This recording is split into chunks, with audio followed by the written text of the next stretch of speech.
La historia que se fue tejiendo alrededor de Kiko Jiménez y Sofía Suescun parecía, en un inicio, la enésima anécdota del mundo de la televisión y las redes sociales. Ambos habían hecho de su vida un escaparate constante, una vitrina donde el espectáculo y la intimidad se confundían y donde el negocio se mezclaba con la polémica.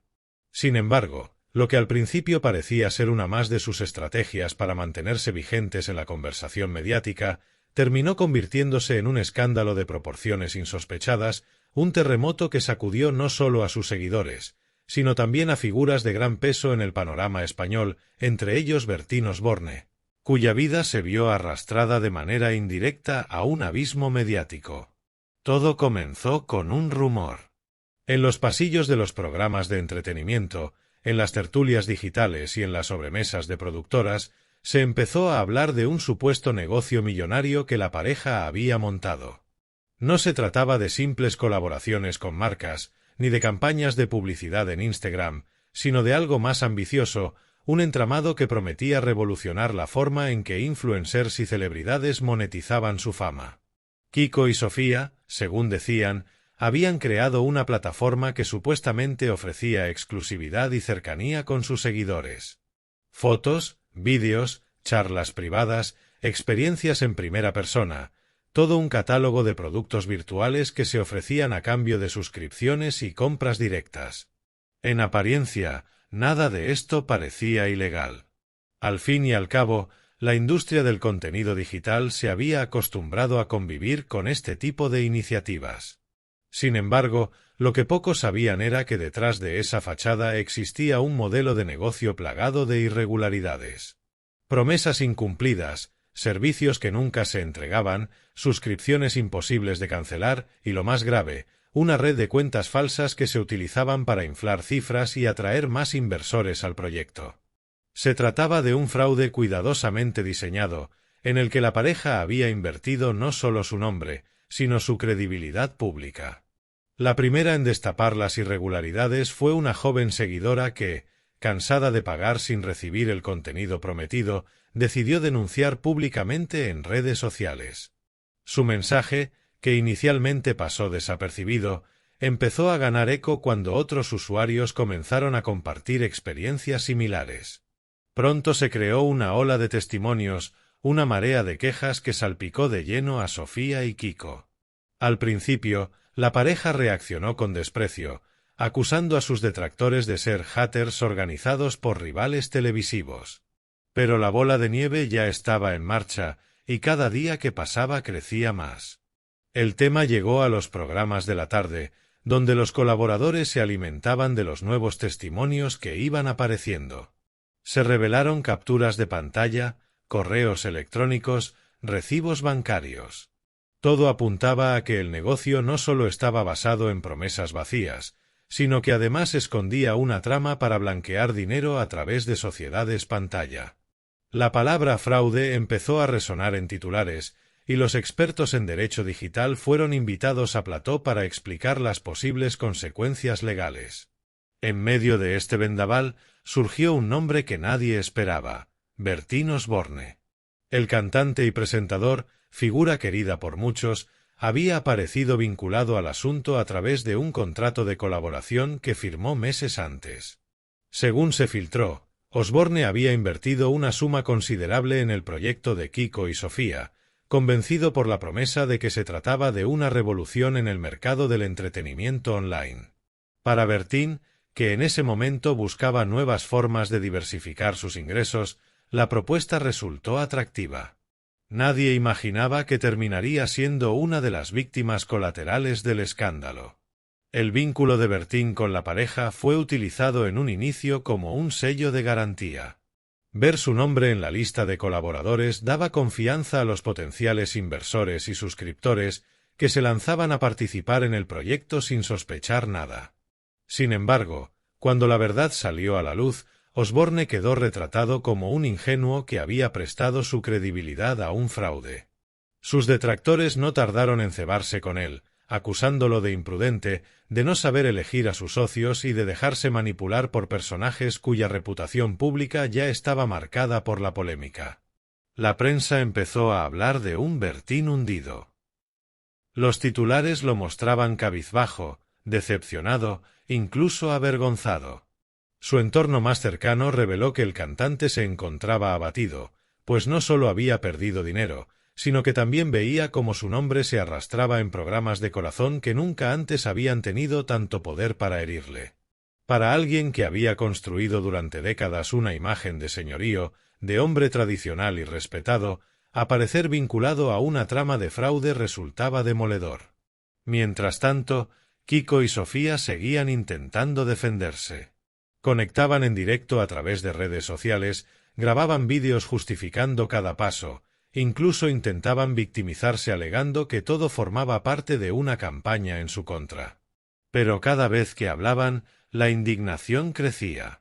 La gente ya no veía a la pareja televisiva como simples personajes polémicos, sino como dos oportunistas que habían cruzado una línea peligrosa. Las redes sociales ardían con hashtags que pedían investigaciones oficiales, y algunos bufetes de abogados comenzaron a organizar demandas colectivas de afectados. El negocio, que había sido presentado como un imperio digital millonario, se desmoronaba. Los contratos se rompían, las marcas huían, y los pocos socios que aún quedaban empezaron a desmarcarse públicamente para salvar su imagen. Lo que antes era un castillo brillante construido sobre promesas y apariencias, se convertía en un montón de ruinas expuestas al sol. La caída era brutal y, sobre todo, inevitable. Los periodistas de investigación, siempre atentos a estas grietas mediáticas, se lanzaron de lleno al caso. Programas de máxima audiencia sacaron reportajes donde se mostraban pruebas de cómo funcionaba la red de cuentas falsas que inflaban las cifras. Incluso se rastrearon movimientos bancarios hacia paraísos fiscales, lo que elevó el caso a una dimensión mucho más grave. La pareja ya no solo debía enfrentarse al juicio mediático, sino también al posible escrutinio de Hacienda y de la justicia penal. En paralelo, Bertín Osborne atravesaba uno de los momentos más difíciles de su vida. A sus problemas personales y familiares se sumaba ahora el hecho de sentirse engañado, utilizado y arrastrado en un escándalo que nunca buscó. La prensa lo describía como un hombre roto, con la voz apagada en sus últimas apariciones públicas, intentando explicar que él no sabía nada, que su único error fue confiar. Pero en un país donde la opinión pública castiga sin piedad, esas palabras parecían insuficientes. Kiko y Sofía, lejos de desaparecer, seguían intentando sacar provecho del escándalo. Consciente de que el morbo vende, la pareja alimentaba la polémica con declaraciones incendiarias. Acusaban a otros famosos de haber intentado invertir en el negocio, insinuaban que había una mano negra interesada en hundirlos y hasta dejaban caer que ellos también eran víctimas. Pero la estrategia se volvía en su contra, pues lo único que conseguían era enfadar más a los afectados y reforzar la imagen de que estaban dispuestos a cualquier cosa con tal de seguir en el candelero. El clímax llegó cuando un grupo de antiguos colaboradores decidió hablar. Personas que habían trabajado de cerca en la gestión del negocio revelaron, con pruebas en la mano, que desde el principio todo estaba diseñado para engañar. Había manuales internos donde se explicaba cómo manipular a los suscriptores, cómo crear falsas expectativas y cómo manejar las quejas para evitar devoluciones. Se trataba de un plan meticuloso, pensado para explotar la credulidad de los seguidores. La imagen de Kiko y Sofía quedó destrozada. Lo que más dolía a la opinión pública era la frialdad con la que la pareja parecía haber actuado. No se trataba de un error ni de un descuido, sino de una estrategia planificada para enriquecerse a costa de los demás. En un país donde muchos luchan por llegar a fin de mes, descubrir que dos personajes televisivos utilizaban su fama para estafar resultaba especialmente indignante. La historia, con el paso de las semanas, se transformó en un ejemplo de cómo la ambición desmedida y la falta de escrúpulos pueden destruir carreras en cuestión de días. Kiko Jiménez y Sofía Sueskun, que habían hecho del exhibicionismo su sello personal, ahora eran señalados como protagonistas de uno de los fraudes más sonados del mundo del entretenimiento digital. Y Bertín Osborne, atrapado en medio de la tormenta, intentaba recomponer su vida mientras veía cómo su reputación sufría un golpe sin precedentes.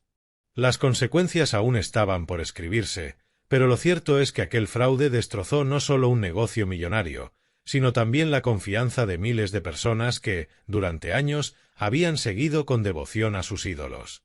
El mundo del espectáculo, tan acostumbrado a vivir entre luces y sombras, había mostrado una vez más su cara más cruel, recordando que detrás de las sonrisas televisivas y los posts de Instagram pueden esconderse trampas capaces de hundir carreras y arruinar vidas. Y así, en el eco interminable de los programas, los debates y las tertulias, quedó grabada la caída de una pareja que jugó con fuego y terminó quemándose, arrastrando en su caída a un Bertín Osborne que, sin comerlo ni beberlo, descubrió que la confianza puede convertirse en la mayor de las condenas cuando se deposita en las manos equivocadas. La caída de Kiko y Sofía no se produjo de un día para otro, sino que fue un proceso progresivo, lleno de capítulos que alimentaban el morbo de la audiencia. Cada semana aparecía un nuevo testimonio, un nuevo documento, una nueva revelación que ensanchaba la magnitud del escándalo. Lo que al principio parecía un error administrativo se convirtió en un castillo de trampas cuidadosamente diseñadas. La prensa lo llamó el fraude del año, y en los platós no se hablaba de otra cosa. Una de las claves que más enfadó a los afectados fue descubrir que el negocio había utilizado el recurso de los bots, es decir, cuentas falsas en redes sociales que simulaban ser seguidores auténticos. Estas cuentas, programadas para interactuar con publicaciones, daban la sensación de que la plataforma era un éxito rotundo, con miles de personas activas y satisfechas. En realidad, gran parte de esa actividad era ficticia. Las víctimas explicaban que, al ver semejante nivel de interacción, confiaron ciegamente y decidieron pagar las suscripciones. La decepción fue aún mayor al descubrir que habían caído en un engaño cuidadosamente orquestado. Las asociaciones de consumidores no tardaron en reaccionar. Se abrieron investigaciones para determinar si lo ocurrido constituía publicidad engañosa y estafa. En paralelo, varios despachos de abogados empezaron a agrupar demandas colectivas de decenas de personas que reclamaban la devolución de su dinero. Los jueces recibían los primeros escritos, mientras en la calle se hablaba de castigo ejemplar contra la pareja. Kiko Jiménez, acostumbrado a los platós de confrontación y a vivir de la polémica, intentó adoptar un papel de víctima. En entrevistas improvisadas, alegaba que todo se trataba de un malentendido, que ellos también habían sido engañados por socios desleales y que jamás habrían querido estafar a nadie. Sin embargo, los documentos filtrados desmentían sus palabras. Había correos electrónicos donde él mismo daba instrucciones a su equipo para mantener enganchados a los clientes aunque no recibieran lo prometido. Estas pruebas, exhibidas en televisión, terminaron de destrozar la poca credibilidad que le quedaba. Sofía Sueskun, por su parte, optó por el silencio en los primeros días, quizá pensando que si evitaba el enfrentamiento directo, el tema se apagaría. Pero su silencio se interpretó como complicidad. Finalmente, reapareció en un directo en redes sociales, visiblemente nerviosa, intentando justificar que todo era mucho más complicado de lo que se contaba. Lloró frente a la cámara, aseguró que se sentía atacada y que estaban intentando arruinarle la vida. Sus palabras no conmovieron a los afectados, que reaccionaron con furia. «No es un ataque, es justicia», escribían en comentarios que se multiplicaban por miles. Mientras todo esto ocurría, Bertín Osborne vivía su propio calvario. Había invertido dinero y había prestado su imagen a la iniciativa. En las presentaciones privadas se le mostraba como embajador de confianza de la plataforma. Los inversores lo veían como un aval, como un símbolo de seriedad. Y ahora, ese aval se volvía en su contra. ¿Bertín, cómplice o ingenuo?, se preguntaban los titulares de prensa. Para un hombre acostumbrado a tener la simpatía del público, ser señalado como alguien que pudo favorecer un fraude resultaba insoportable. Los amigos de Bertín contaban que pasaba las noches sin dormir, revisando contratos y llamadas telefónicas, buscando una manera de demostrar su inocencia. Intentaba distanciarse de Kiko y Sofía, pero cada nuevo dato lo volvía a colocar en la órbita del escándalo. La prensa sensacionalista hablaba de un Bertín hundido, y las imágenes lo mostraban cabizbajo, con un semblante deteriorado, incapaz de ocultar su tristeza. Las críticas hacia él eran crueles. Algunos opinaban que un hombre con su experiencia no podía haberse dejado engañar tan fácilmente. Otros decían que se había metido en el negocio por pura ambición, buscando multiplicar su fortuna sin preocuparse demasiado de con quién se asociaba. En cualquier caso, su nombre quedaba manchado. Para alguien que siempre presumió de ser transparente, aquello era un mazazo que le dolía más que la pérdida económica. Los programas de televisión no perdían la oportunidad de explotar cada detalle. Se organizaban debates donde algunos tertulianos defendían la versión de Bertín como víctima y otros lo acusaban de haber mirado hacia otro lado mientras Kiko y Sofía hacían caja.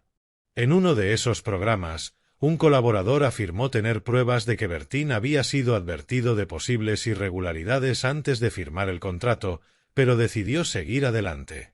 Esa declaración fue demoledora, aunque no se pudo comprobar del todo. Mientras tanto, la pareja protagonista intentaba mantener su estilo de vida. Se les veía de compras, viajando y presumiendo en redes sociales, lo que aumentaba la indignación de quienes habían perdido dinero. Nos estafan y siguen viviendo a todo lujo, se quejaban los afectados. Cada publicación que hacían se llenaba de insultos, acusaciones y reclamaciones. La pareja se escudaba en que tenían derecho a seguir con su vida, pero era evidente que su imagen pública estaba hecha añicos. Conforme pasaban los meses, se descubrieron más capas del entramado. Hubo testimonios de trabajadores internos que denunciaron cómo se les pedía manipular estadísticas para atraer a nuevos socios. Otros explicaban que había órdenes explícitas de no contestar a reclamaciones de devoluciones. Todo apuntaba a que no se trataba de un simple error empresarial, sino de un plan consciente de enriquecimiento. El golpe definitivo vino cuando se destapó que parte del dinero recaudado se había transferido a cuentas en el extranjero. Los investigadores apuntaban a la existencia de paraísos fiscales donde el dinero se desviaba para evitar el control de Hacienda. Eso convertía el caso en un asunto penal mucho más grave, con riesgo de cárcel para los implicados. La pareja, lejos de asumir responsabilidad, se defendía con la misma estrategia: victimismo, acusaciones a terceros y mensajes ambiguos que solo lograban enfadar más a la opinión pública. Bertín, en cambio, tomó otro camino. Decidió hablar públicamente en una entrevista exclusiva. En ella, con lágrimas en los ojos, confesó que había sido un imbécil por confiar en personas equivocadas. Aseguró que jamás imaginó que aquello fuera un fraude y pidió perdón a quienes pudieran haber invertido basándose en su participación. Sus palabras conmovieron a parte del público, que vio en él a un hombre mayor, quizá ingenuo, que se había visto arrastrado por la ambición de otros. Aun así, el daño estaba hecho. Su reputación no volvió a ser la misma. Lo más sorprendente fue que, en lugar de hundirse del todo, la pareja parecía querer sacar partido de la polémica. Firmaron exclusivas en revistas para contar su verdad, aparecieron en programas en horario estelar, cobrando cifras importantes por hablar de lo que había ocurrido. Era un contrasentido. El fraude les había restado credibilidad, pero al mismo tiempo les daba protagonismo. Así es la maquinaria del espectáculo. Cuanto más escándalo, más focos. Sin embargo, detrás de esa aparente resistencia, el deterioro era evidente. Sofía, que siempre había presumido de ser una de las influencers más poderosas del país, perdió miles de seguidores y varias marcas rescindieron contratos publicitarios con ella. Kiko, que basaba su carrera en ser tertuliano de realities, empezó a notar que los programas ya no lo recibían con la misma alegría. Se había convertido en sinónimo de escándalo y engaño, y los directores de televisión empezaban a dudar de si convenía seguir dándole protagonismo. El final de la historia, al menos en su primera fase, llegó con la apertura oficial de un proceso judicial. Los tribunales aceptaron las denuncias de los afectados y citaron a declarar a la pareja. La imagen de Kiko y Sofía entrando en los juzgados fue portada en todos los periódicos. La escena simbolizaba el derrumbe de un imperio construido sobre la mentira. A pesar de todo, había algo en el aire, la sensación de que, incluso enfrentados a la justicia, intentarían reinventarse. Su historia era la prueba viviente de cómo la fama puede convertirse en un arma de doble filo. Les había dado dinero, poder y visibilidad, pero también los había puesto bajo una lupa implacable que no perdona errores, y menos aún fraudes. El público, cansado de tanta manipulación, parecía querer dar una lección. Las redes sociales se convirtieron en un tribunal paralelo donde se pedía castigo ejemplar. Frases como que devuelvan todo lo robado o la cárcel para los farsantes se repetían sin cesar. La presión era tal que incluso algunas figuras políticas hicieron comentarios, señalando la necesidad de regular mejor este tipo de negocios digitales para evitar nuevas estafas. El caso Kiko Sofía, con Bertín Osborne como víctima colateral, terminó siendo más que un simple chisme televisivo. Se convirtió en un símbolo de los peligros del exceso de confianza, de la ambición sin límites y de la fragilidad de la reputación en el mundo mediático. La pareja había buscado construir un negocio millonario, pero en el proceso había destruido no solo la confianza de sus seguidores, sino también su futuro en la industria del espectáculo. Y así, entre juicios, portadas y exclusivas, quedó escrita una lección amarga. En un mundo donde todo parece espectáculo, incluso el fraude más descarado puede convertirse en contenido de prime time, pero tarde o temprano la realidad termina por pasar factura.